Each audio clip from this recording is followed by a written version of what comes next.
Good afternoon. Welcome to my YouTube channel. My name is Philip Clark, and I am the author of I Love God, but Church Stinks. Does church stink? Of course not. It's the 21st century church system that stinks. And church is a mess. People aren't being helped. They are being robbed spiritually and financially. And it is so unfortunate that people love going to these churches and they aren't being helped spiritually and they're being robbed financially by the false doctrine of tithing. Yes, it's a false doctrine. God does not bless you because you give money to a church organization. God is in the blessing business with those who obey Scripture. Yes, you can't run around and do what you want to do, go where you want to go, say you want what you want to say, and support evil organizations like the Democratic Party.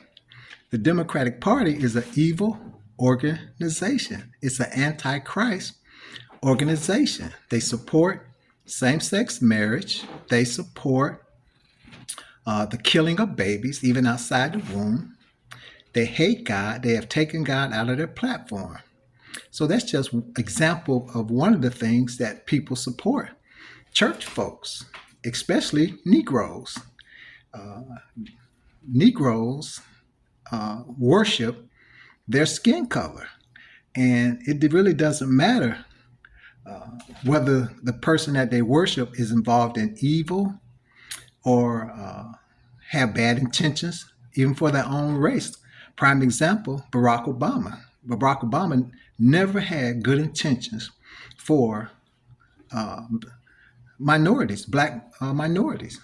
His agenda was homosexual agenda. He brought an effeminate spirit into this country.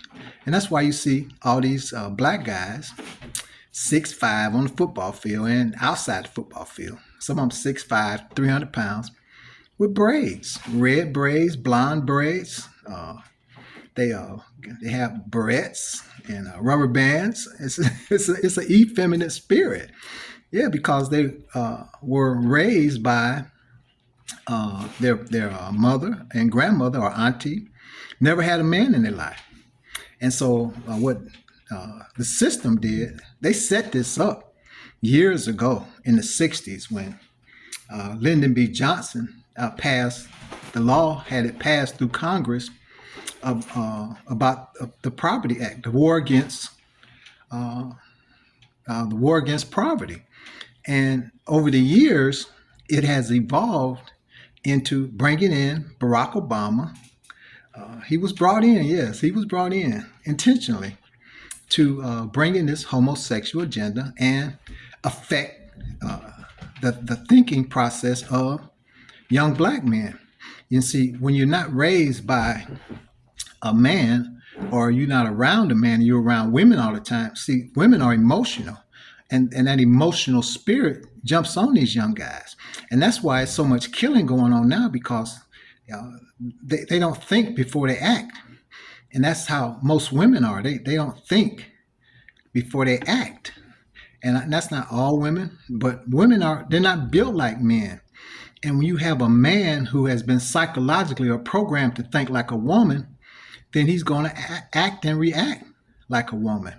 The most stupidest book ever written was by Steve Harvey, Think Like a Man. No, a woman is not supposed to think like a man. She's not a man. That's the problem. It's this feminist movement. And then you have people like Steve Harvey, who's in it for the money. He's not in it for the good of his own race or our community.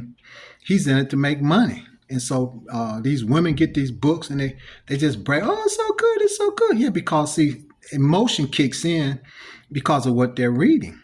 And see, that's why men, these preachers, like women in their churches, because they are emotional. And so they give them something that makes them feel good, and then they go after the money. It's a business. See, the man, if they got a man with them, he's going to tell them after the first offering, no, put that checkbook back in your pocket, close your purse, because a rational thinking man knows the game. But see, women are emotional. See, that's why these young guys, these black young men without fathers, 75% of the homes, black homes, it's probably a higher percentage than that, don't have men, don't have fathers. And then the ones that are in the home, these young guys with all these braids and their pants hanging down their butt are demon possessed. Yeah, these are demon possessed young men. They're not men. No, they got a spirit in them. It's a monkey see, monkey do spirit. They don't want to work. They just want to lay up under a woman on welfare and take advantage of these women, vulnerable women, who, if they have a job, they got this sorry man staying with them. And that's not, a man is supposed to be the provider. Yeah, a man is not supposed to be sitting around waiting on a woman to take care of him, to bring the food in. No. See, that's an effeminate spirit, or you're thinking like a woman. Yeah, I need to write a book, Think Like a Woman, for some of these young guys to buy, man. Think like a woman, or why young black men think like women, because they've been raised by women and they're food. Yeah, they're food, man. Because see, everybody does what they see everybody else doing. I did it when I was growing up. I didn't know no better. Yeah, everybody had afros back in the 60s and all that kind of stuff. And we got into that black power stuff. That was so foolish, man. That was just foolish stuff. And some of these people I grew up with, they still into that black power stuff. It's the worship of your skin color. It's the idol worship. No, you can't worship your skin color and support people who support evil because they are black. So think about what I'm telling you today. Think about what I'm telling you today. Wake up. Wake up. This country, the United States of America, is on a slippery slope, and we are going down like the Titanic. And if you don't start learning how to pray, prep, and prepare for what's coming, you're going to be caught up in all of the mess that's about to take place, because it's coming and it's going down. And the majority of people, 90% of the people, are not going to be prepared for what's going to hit us all at once. So I'll be praying for you guys. I want to tell you something. I love you, and that's why I have to speak the truth. Because if you don't tell people the truth, you don't love them. It's like a black woman, a big black woman, dark skin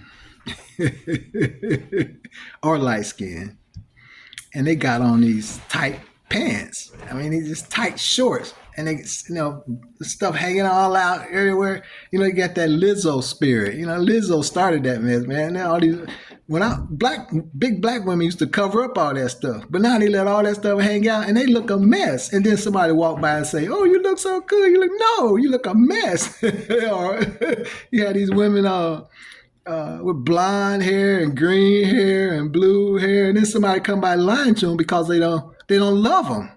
They'll say, "Oh, you look so nice." No, you need to tell them you look a mess. You need to get your natural hair in your head. See, I'm in the wrong business. See, I need to be in the business where I sell hair. And if I ever get some money, I'm going to get me a hair store and open it up right in the hood, because, see, it's a multi-billion-dollar business. And these women, man, they are just duped. These women and these sissies, they go in there and they buy these wigs and these hair pieces and all these braids and put them in their hair. And even these men walking around here with hair hanging down their back. It's an effeminate spirit. And if we don't wake up, the genocide of our community and our race will continue. See, these people, they have a plan for us, and that's to wipe us off the face of the earth. They can't stand us, our race, because we have the ability to be superior in a lot of areas in life. But we've been programmed to hate one another. And we've been programmed to think that white people are our enemy. No, you are your own enemy because you refuse to get up and handle your business. Yeah, you live in America. You have an opportunity to get ahead. You need to stop blaming other people, especially white folks, for your decline in life. No, you keep yourself down. Look, David encouraged himself. They wanted to kill David. David went out, he and his men, to a battle, and they came back, and a village that they were living in was burnt down, and all the women, all the stock, all the animals, everything was taken. And the men that were with David wanted to kill him. But David encouraged himself. And we have to encourage ourselves. Yeah, I lost everything a year ago, but I encouraged myself, man. And I got back up. Because hey, man, the life is too good to be miserable. Yeah, you can't be miserable. You have to embrace. I've learned to embrace imperfection, and I've learned to embrace downfalls. Because what they do, downfalls and imperfection, it makes you a better person. Yeah. And see, once you learn who Jesus is and you learn about God, then the sky is the limit.